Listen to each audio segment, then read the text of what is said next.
what's some advice for people who are either in a busy office or a busy home, especially now with COVID, everyone's home, kids are home, parents are home, the relatives are there, you're there all day, people are getting kind of cabin fever, and finding a quiet space or a place where you can have some time alone where you can focus is really hard, if not impossible. So do you have any recommendations about working within those kind of?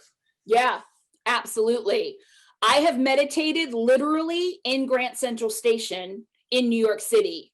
And it is the craziest place in many ways. And it's the most beautiful architecture. It's almost like a cathedral. Like I sat in the middle under the dome, and there's millions of people at any time of day. And I had one of the best meditation experiences. So first of all, you don't need peace and quiet to meditate, to breathe.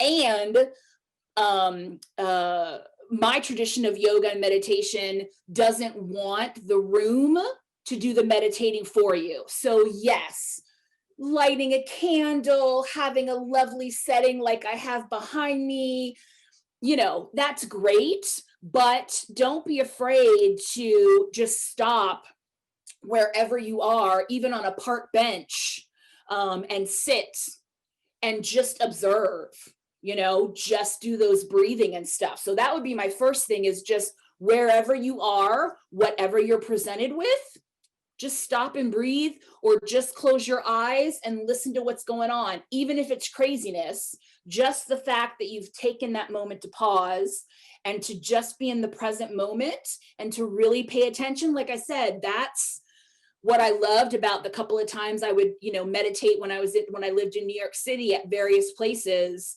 Yes, it was lovely on a Central Park, bench. But one of the best meditation sessions I had was at Yoga Betsy in the summer. We have all the windows open, and inevitably the garbage truck would come like 5 minutes into our meditation. And our yoga teacher would say, "This is great." Because again, the meditation training is, it's not that you're not going to have thoughts.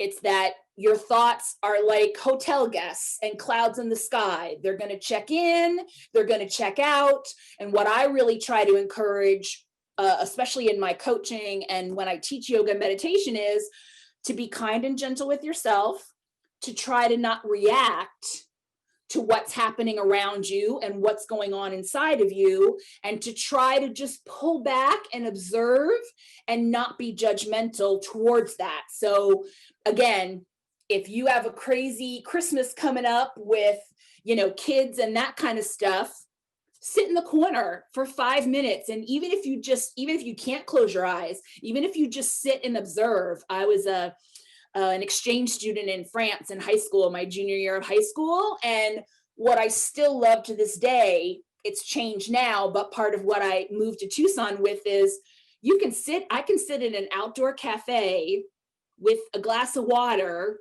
and I am perfectly content to just watch the people go by for hours. That is not meditation, but there are walking meditations.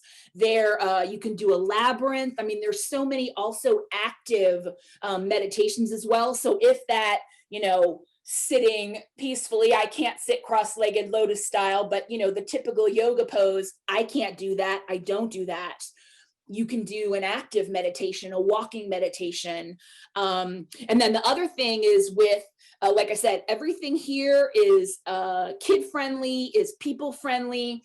I encourage you whenever, I do workshops and there's kids around, or I'm with, people that have kids, I bring them in. Kids love this stuff, and they really, and animals, they really respond to this energy. And even if the kids can't sit still for longer than 5 minutes, that's okay. Invite them in, teach them some of the breathing. There's some great, I just had one, I think I already wrapped it, but I got a couple gifts for my nieces and nephews. There's some great books on yoga for kids and helping kids meditate. And even if, your house is crazy, put on some Christmas music. And even if you just sit around and sing, again, that can still be a form of mindfulness and awareness. It's not the traditional, yoga meditation, but it also doesn't have to be. So I really encourage people, and all this stuff that I talked about, journaling and walking and getting in nature. If you can do it for 5 minutes, great. If you can do it some days for 5 hours, great. Do what you can, when you can.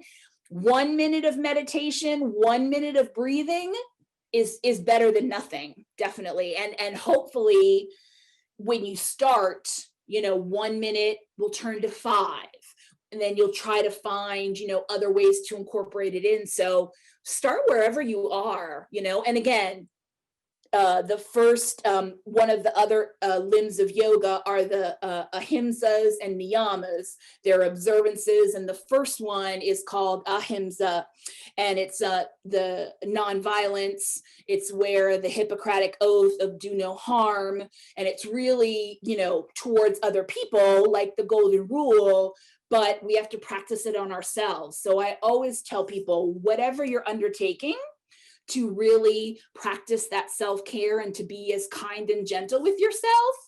And if you can't, meditate like you would like to, do what you can. If you can't meditate because of your circumstances or kids or whatever's going on, figure out what does work. Like I said, there are so many options: walking meditations, music, there's kids books, you can do it of all ages.